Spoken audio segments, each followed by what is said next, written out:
You'll struggle to find someone who thinks that factory farming is a good thing, but they might tell you that it's unnecessary evil. We've got to feed everyone, right? And opposing factory farming is just naive and impractical. In fact, it is clinging to factory farming that is the naive refusal to accept that this is a system that is simply failing us on every level. Factory farming is extremely cruel for animals.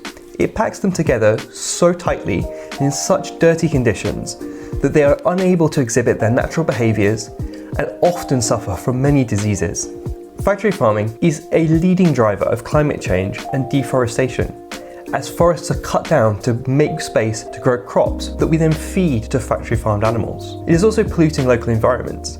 In the US, factory farming produces 13 times more sewage than the human population, and it often pollutes the local area. Factory farming is also bad for our health. About 3/4 of antibiotics are fed to farmed animals.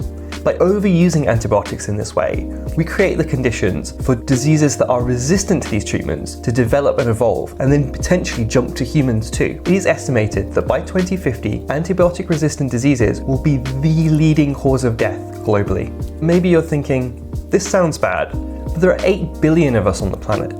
Maybe this is simply just the cost of feeding us.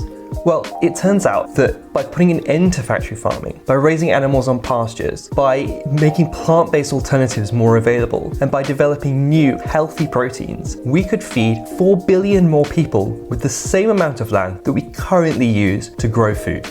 This is because about 1/3 of the crops that we grow are fed to farmed animals, but they only produce about 12% of the calories that we eat. Lots of the energy from those crops is being used for things other than simply growing the parts of the animals that we eat, and so it's lost to the food system. So factory farming is failing to feed us and leaving a legacy of a destructive and broken food system. So what can we do about it? As alternatives to factory farming become more available, many people believe we're now at a position where we can evolve past the world of factory farming.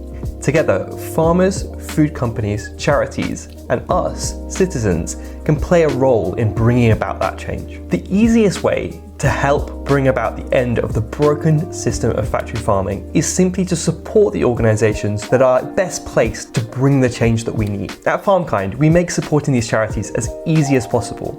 We've worked with experts to identify the organisations best placed to make your dollar go the furthest to tackle factory farming.